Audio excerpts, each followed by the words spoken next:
Hey, what's up, everyone? I'm Adam. Welcome to Premier League WIFFLE podcast. With me is Chad Phillips here. Chad Phillips, umpire, game manager, Warbirds.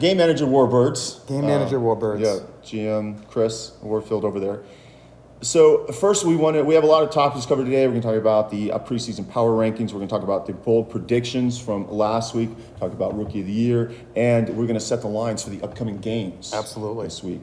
So first, we're going to jump right in. Chad, what do we have? Well, we have the Snappers who came in the 8 hole in the power rankings. I thought it was a little low personally when it came out. The Snappers have definitely reinforced with the overall first pick in Manny. Shane's come back strong. And who else? They got Taylor Briner, right? And Taylor Briner, yep. He looked really good. Yeah, one thing about the preseason power rankings, we had 9 different managers. Someone was late getting their picks in. So these were the sum of all the different managers who predicted what they thought they would be. So we have Manny was their pick there.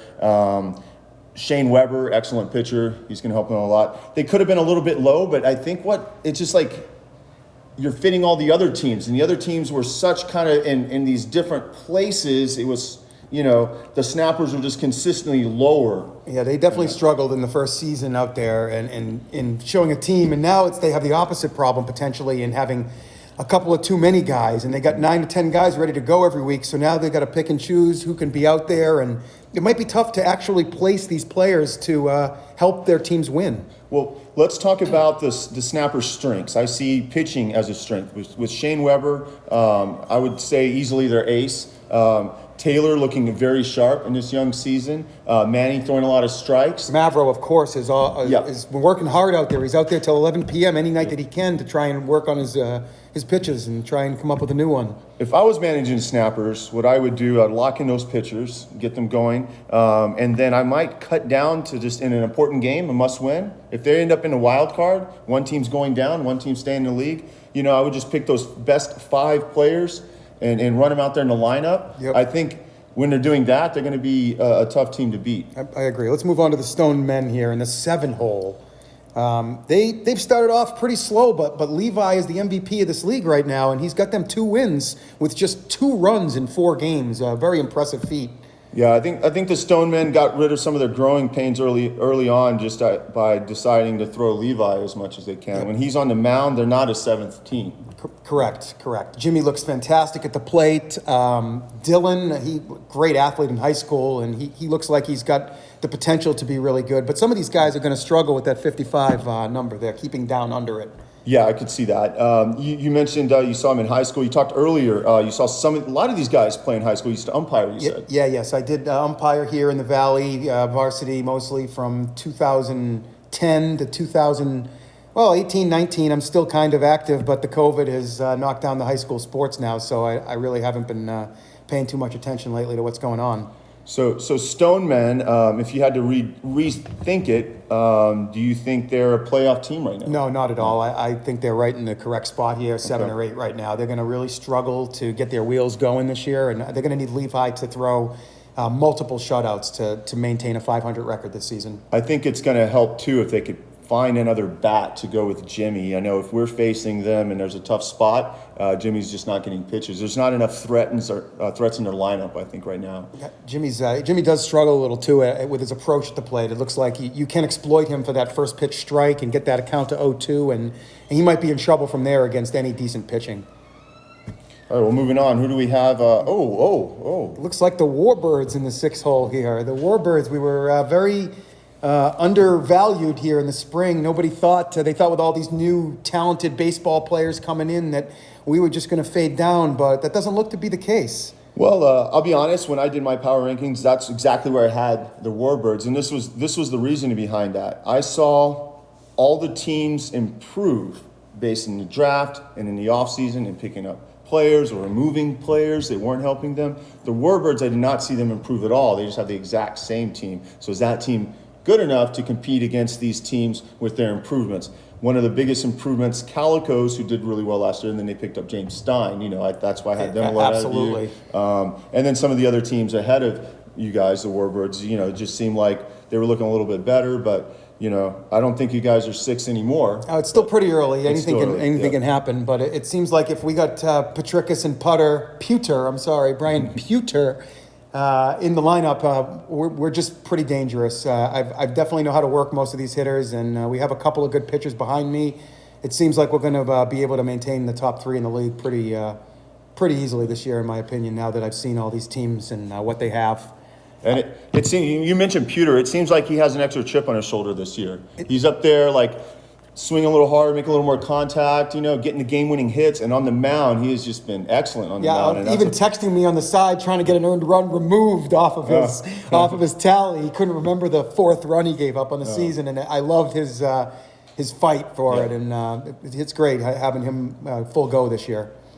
And, I also wanted, before we move on, Nate, how do you say his last name? Sariski, yes. Sariski, yeah. In the beginning, when he first joined the league last year, he was swinging and missing a lot of balls. And when he would swing and miss, he would miss badly.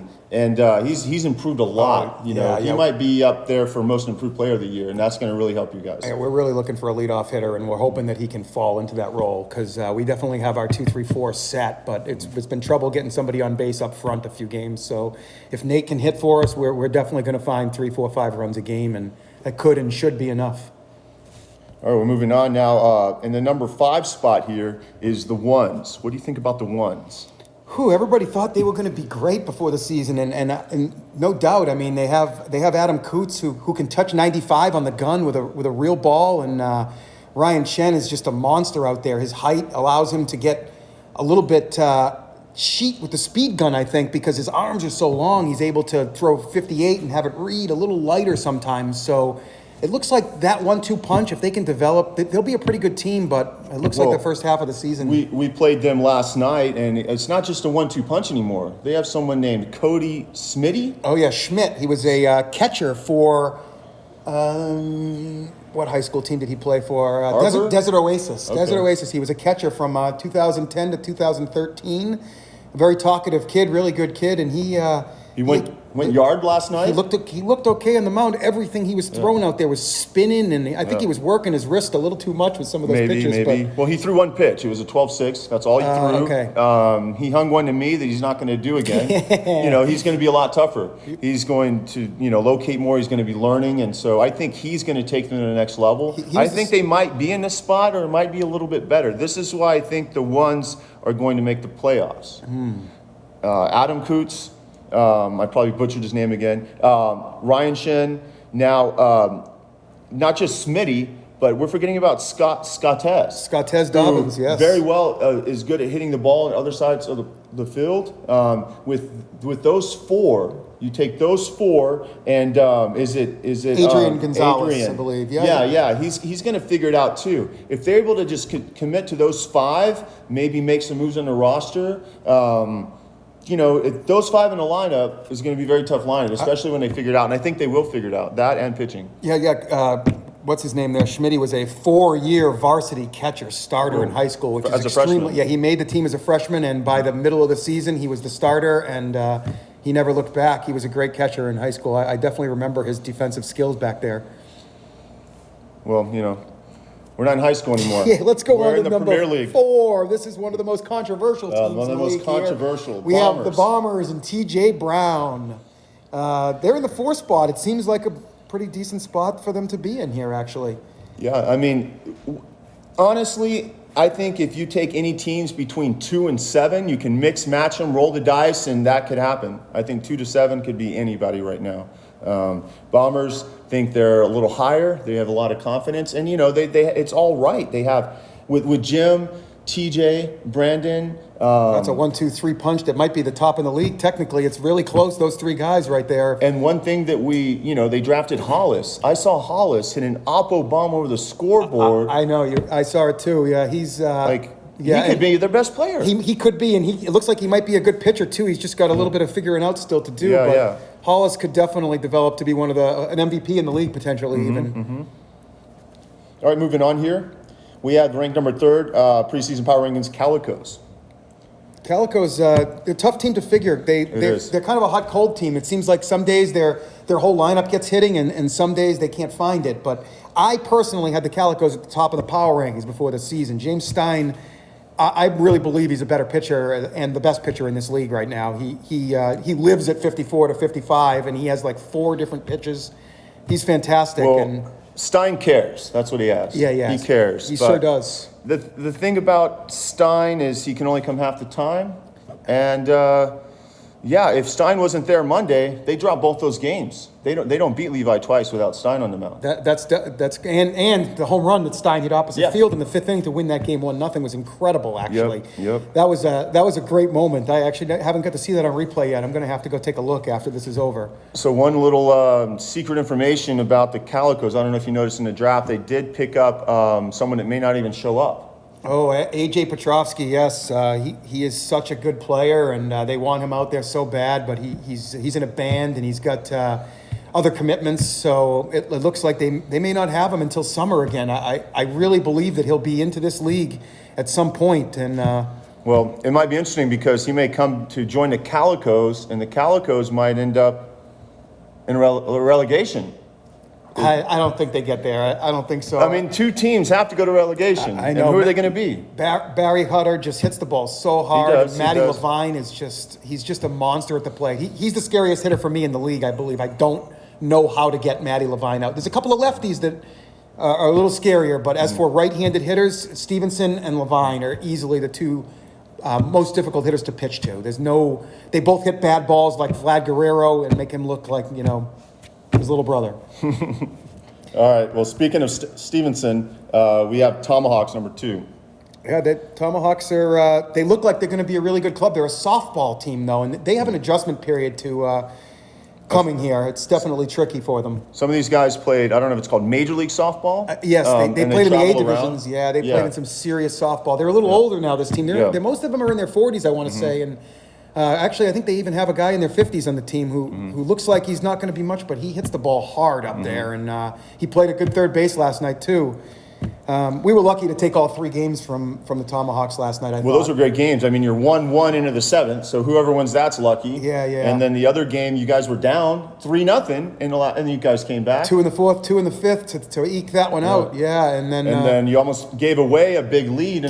game 3, that you could tell that their hitters had locked in by game 3 for sure. It was I had them off balance in game 1, and then when I came back into pitch game 3, they were ready. They were ready for me. They hit a couple of home runs off me, and we had just enough. The insurance one we tacked on in the top of the 5th was enormous, and without it, I'm not sure if we could have held on to win that game.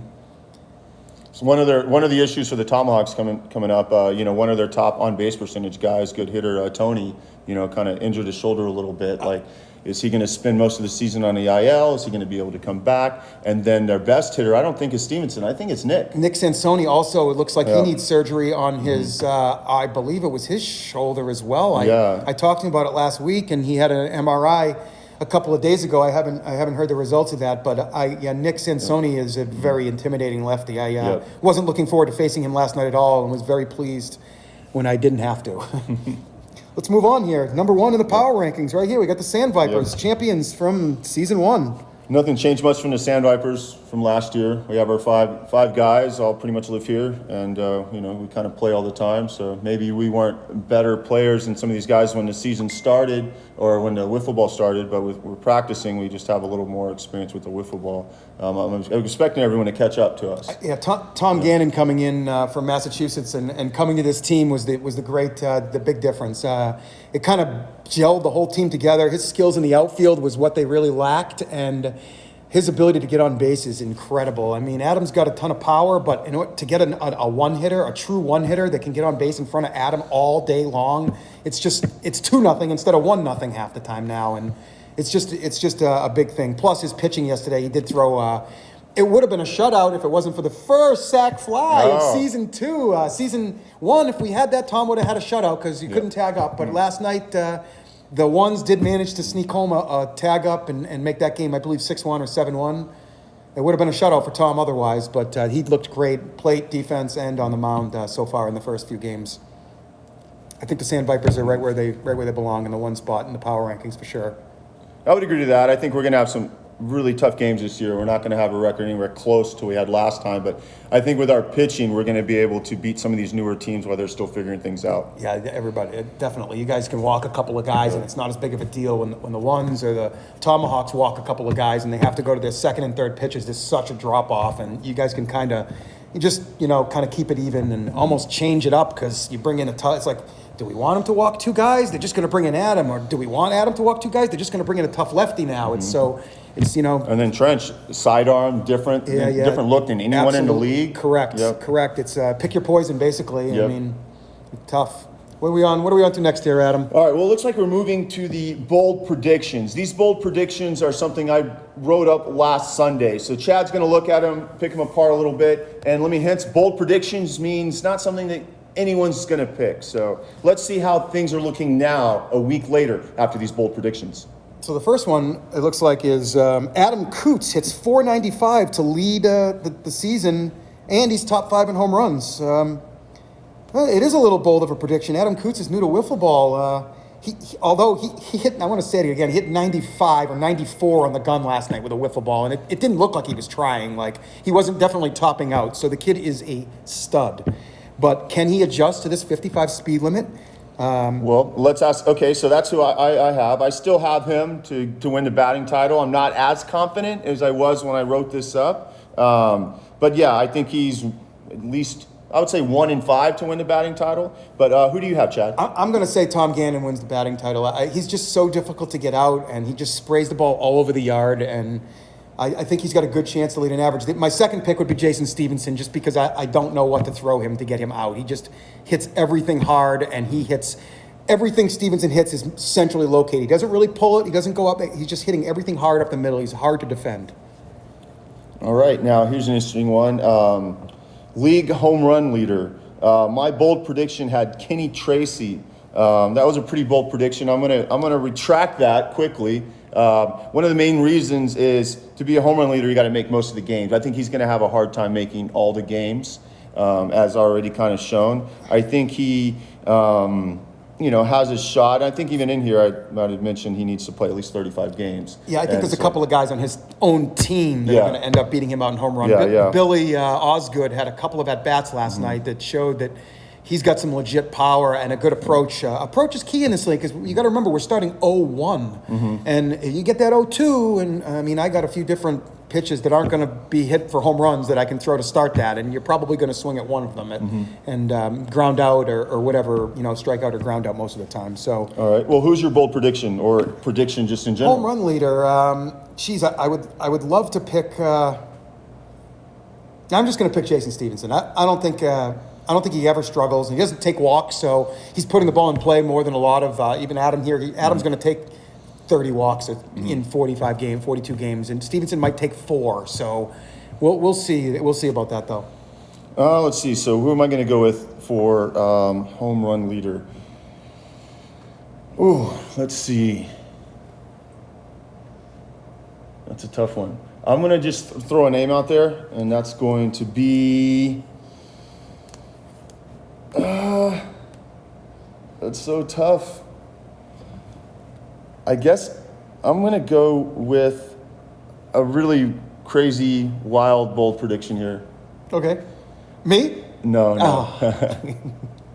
I'm going to go with Hollis Hill. All right, he's going to... I love that Oppo home run, and I think if you can hit the ball that far Oppo, there's not many places they can pitch you. Yeah, he looks like he's got a great chance for it. Let's go on to the next bold prediction. We got Brandon Mayo will have a 1.23 ERA, 10-1, 120 strikeouts, win the Cy Young, I think it says. Yeah, I think he's predicting from the Cy Young. That was my bold prediction, and I'm sticking with that, Brandon. You go get him.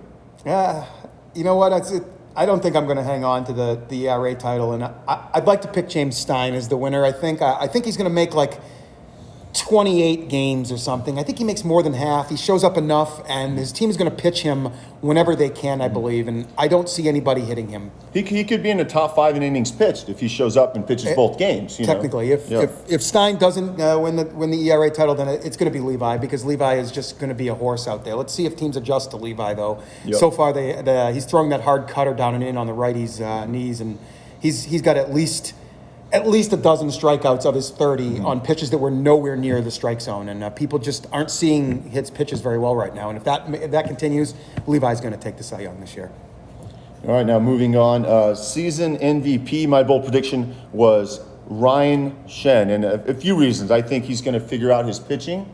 And the few times I faced him, similar to Brandon Mayo, they throw this kind of low, kind of fastball that looks like it's faster than it is, kind of hard to pick up. I think he's going to figure out pitching and do pretty well. Maybe not in time to really push them, but I think he's going to figure out the hitting a little bit. He does have a lot more swing and miss, I noticed this week, than I didn't notice the time before. But yeah, that's still going to be. I'm going to stick with my bold prediction, but I'm not as strong as I was the first week I wrote this up. Let me just go with Jim Dodos for the MVP. I just think he's going to hit the ball so much, and he really wants to pitch well too. And I saw some glimpses at the end of last season of him figuring a couple of pitches out, and he took a couple of hitters a little lightly. And I think that his team is a lot stronger now, and the communication amongst the Bombers, and just the newfound love for the game their team last year was such a mess. Jim didn't really want to play anymore, but now they're kind of come together, and Jim, after nose surgery, it looks like he's going to be ready to go for week 2. I just talked to him yesterday, and he said he's not going to dive in the outfield as much, but we'll see. We'll see how that goes when the ball is to his left, and he can't catch it unless he lays out. All right, we have Rookie of the Year coming up, but first, so my bold prediction last week was Calicos beat the Ones in the best-of-3 finals. I don't feel good about that all anymore. I don't think either team's going to make the finals out of these two. How are you feeling on this? I can see the Calicos in the finals. I can definitely see them there. The reason that I was high on the Calicos is Jamestown's going to show up to all the playoffs, all the important games, and so he'll be there all the way through the playoffs, which is going to make them a lot stronger. And if AJ ends up coming back that late in the season, then that's why I have them in the finals. I see them winning. I can see the Calicos winning over either us, the Warbirds, or the Sand Vipers, more so than the Ones. I don't see any other team in the league in the finals other than the three of us. I disagree with you there because the Tomahawks. They're just not going to get enough pitching to get it done. There's still time. They could pick up a couple players or something. If Jason Stevenson lets himself pitch on the mound a little more, like he can be on. Billy looks good. He has a lot of different pitches. You're right about that. Billy and Jason together, if they can somehow become a little stronger, they definitely have the offensive team to get there. So okay. The question is, will they cut their walks down? The answer is yes. I mean, we all saw it when we first started. It's like, oh, we hate this rule. The 2 walks, we're going to be out. And then, halfway through the season, people figure it out. And you look at that. The veteran pitchers go complete games. Yeah, absolutely. I did notice actually in the 32 games pitched, and so there's been 16 games played this season, 32 starting pitchers, 16 complete games, which is pretty impressive that half the time the starters have been able to go all the way. But a lot of veteran presence on the mound so far to start the season, and we'll see if that continues. All right, we have a couple things left before we end the show. Next is going to be, real quick, Rookie of the Year predictions. Chad. I'm just going to go with Taylor Briner. I think I'm saying that last name right. He's on the Snappers, and he's got a great attitude. He's working hard out there. I see him out here every single week, an extra hour and a half after, before we turn the lights off when the games are over, working his pitching. He understands he wants everything moving from up to down. Everything he's pitching has been nasty, falling, and couple of great defensive plays, and His offense is definitely no slouch. He hit a monster home run. Am I right? He hit one for week 1. Yeah, he hit a big home run. He may have struggled at the plate this week a little bit, I guess, but he had a couple of hits, and I can see him having a big year in general and improving every week. My Rookie of the Year prediction is, I don't want to butcher his name, Adam Coates. Adam Coates. When I see him move on the baseball field, he moves different. It's like everybody else is moving around like, a pit bull or a cow. I don't know. He's like a cheetah out there. He has the baseball movements, everything on defense. His swing's quick. I remember pitching against him. I wanted to set something up. So I threw one 72, 73 to set something up. And he almost raked that ball. He just missed it. So I think he's going to figure things out, and he's going to have a really big year. Rookie of the Year. I agree. Alex Carrasco moves like that out there too. I know that move you're talking about. He just looks like he's flowing out there. Coots. Carrasco looks the same. He's just got this first step that's just inhuman. He's just after the ball before it's even hit sometimes. They both got incredible instincts. But yeah, I can see Adam Coots stepping up. The kid is an amazing athlete. He's got a lot of adjusting to do to wiffle ball. All right, and the final thing we have, we're going to go through the upcoming games and set some, rough lines for fun. So Monday, first game, first doubleheader, we have Warbirds versus the Stonemen. Well, since you're playing that, I'll take this one. I'd say they're going to split. I say Levi's going to pitch really well and take one of the games from the Warbirds. I think Chad's going to pitch really well. I think the Stonemen are going to struggle to score runs. And so I think they're going to be both very low scoring games, maybe a 1-0, a 1-2. The over under, I would put it probably 3 for I think it's probably got to be scores. 3.5 or 4.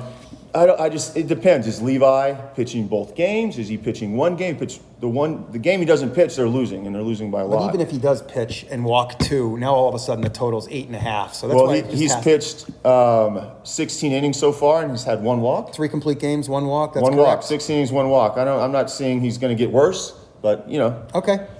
So you got the line as what's the final line we're coming up with here? I'm really bad at setting actual lines, but I'll say It's really I'll say it's pretty even. It's going to be a split. okay. So it's a split. It's a 2-game line. 110, So yeah. you're just a pick 'em for that series to sweep. You're Yeah. deciding whether a team can sweep or whether a team Okay. can't sweep. Basically, everything else is 1-1. So Okay. sweep would be pretty pick 'em. I agree. Yep. Although I think the Warbirds do have to be a small favorites because us getting swept seems quite unlikely, and, Right. and them getting swept is more likely. So Exactly. I would have to put the Warbirds at like 140 or 150 in that one. Stonemen are 2-2 right now. I don't think they feel too much pressure where they need to have Levi pitch both games. So yeah, I think the Warbirds will be slightly favored to sweep, where the Stonemen are never sweeping the Warbirds. It seems reasonable. All right, you want to take the next one? We have Sand Vipers versus the powerful hitting Tomahawks. Ooh, Sand Vipers Tomahawks. Wow, what a series. Let's see here. Again, it's a sweep series, and the Tomahawks finding 2 here is going to be really tough. We got to make the Sand Vipers about a 280 favorite in this one, a 260, 280, somewhere in there. Definitely a chance for the Sand Vipers to sweep, and let's see if they can handle that powerful offense. They definitely could be tricky. We'll see. Well, on the mound, Sand Vipers have a set rotation, so you always know who's pitching. Oh, yeah, for who's the throwing Sand for the Vipers. next So 2? now the next up is going to be Adam and Trench are pitching those Adam and games, Trench, so they got the aces on the mound pretty much, Yep. at least numbers-wise. So, I might have to stretch that up to even minus 320 or 340. The Tomahawks might end up being pretty frustrated with the changing of speeds that Adam starts them off with, and then Trench comes in with that funny submarine sidearm delivery that could give him a hard time as well. All right, moving on. We have Calicos versus the Snappers. Calicos Snappers, huh? So no James Stein. No Stein? We sure about that for Monday? Yeah. We're sure. Yeah, I think he said that he's not going to make it on Monday. No Stein. That changes things a little there. The Snappers really look rejuvenated. They're 2-2. Both teams are 2-2. So someone's going to come out on top, maybe. That's a pick'em series. It's really hard to pick a winner there. If anybody's a favorite, it's very minor. It's definitely pretty much a pick'em for that one. If you're looking at the Snappers and you have Weber pitching one game, Taylor pitching the other game, and then you have like Manny and Mavro in relief, it's going to be tough. Maybe it does make the Snappers a small favorite. Alex will obviously throw one of those games. Yeah. And Matty's going to take the mound as well, and he's not very happy with his numbers from season 1. He's definitely got something to prove. So we'll make Snappers a minus 125 favorite to close. Yeah, I would agree Small with that. favorite on the Snappers after a small discussing that. favorite. Of course, if James Stein shows up, then I think it flips the other way. It does flip the other way. It might even go a little further. James Stein is definitely somebody who can change and flip the script. And then the Snappers also playing the Ones this week. The Ones have 5 games this week. The Ones play the Bombers, and then the Ones play the Snappers. So what do we think about first Ones versus the Bombers? Ones are going to get 5 games in this week. We're really going to see what they're made out of. Yeah, this is a big week for the Ones. I think so too. Bombers got to be a favorite there. They're going to have Jim showed up. Yeah, Bombers minus 220, 240 to sweep that series. Is it 2? That one's only 2, right? Okay, yeah. We're gonna. Bombers are ready to go. I think pitching is still a small question mark for them. Brandon looked really good to start. If he can stay there, then they've got a good chance. We'll see what Jim and TJ can bring behind, and Jesse thinks he can pitch, but we all know he can't still. And Well, one thing that's interesting, Jesse's also on the snappers there. We have Brandon pitching against the ones. The ones seem like they have really good swings at fastballs. And what does Brandon throw? Mostly just low fastballs. So, this could be something that hurts Brandon's You're Cy Young. totally right about that. I really felt like getting the tomahawks off balance yesterday was the key to the whole day. And We're talking about the ones, yeah. I understand if Brandon just comes in there tomorrow, just Yeah. 53, 54, 54. Eventually, good baseball players just Yeah. time up things that are the same all the time. So I'm actually going to disagree with you on this one. I say the ones are slightly favored over the Bombers. wow. Yeah, I have a feeling they're going to kind of put some things together. They might make some changes on their team, and All right, so I think we're going to close that line with Bombers minus 130 as a small favorite, because I got the Bombers as a pretty big favorite there. Yeah. Adam thinks that it could go the other way, but I think on paper the Bombers still have to stay a small favorite here, Yeah, because absolutely. the ones are 0-4, so they haven't proved they can win a game yet. Yep. And final series is a 3-gamer. Yeah, 3 games. We have the ones. This is going to be on Thursday. The ones versus the Snappers on Thursday. 3-game series. Only series this Thursday, so Mm-hmm. that should be a good one. Feature games here. That's a 3-gamer. That could go. Let me think here. Well, okay. So I think what's going on there is the Snappers have plenty of pitching. The ones also have Smitty now. I think he's got a little bit of practice in. This is going to be his 3rd day coming out now. It's going to be a lot different for Schmitty to face the Snappers than it is to face the Sand Vipers as well. So the Sand Vipers gave him a rude awakening into the league for sure, but maybe against the Snappers, his stuff is good enough to hold them down or just to a couple of runs. Let's see, Snappers ones. I guess the ones, if you're going to call the ones maybe a chance to beat the Bombers, we got to make the ones a small favorite in this Snappers ones series. I think 130 for the ones favorite. All right. I could see the ones coming out 3-2 this week. That'd be pretty big for them. That'll put them 3-6 for the season and start to get them out of the cellar Definitely. after that big hole they put themselves into. Yes. They've looked okay. I mean, they did score 8 runs in the first inning against the Tomahawks and then go on to lose 15-8. That was just, it was really an incredible game to watch. It looked like Stevenson's team was dead in the water, and somehow they're a $20 favorite. 30 minutes later, it was really crazy. It all comes down to pitching, and a lot of these expansion teams just don't have it. Yep. Well, that's going to conclude our show. Thank you for tuning in, guys. If you want to watch these games, we're going to do our best to have them all live, and so you should be able to go back, watch all games on the live stream. We'll be posting the times and everything. We'll get a link up there. Yeah, a link on Facebook, Instagram. Before Monday night at Monday afternoon, we'll get a link up so you guys can tune in and catch these games. We got some great announcing out there. Trench, TJ. Nobody's heard Matty Levine yet. He is fantastic on the mic, and it's going to be worth tuning into. See you guys soon. Thanks a lot, guys.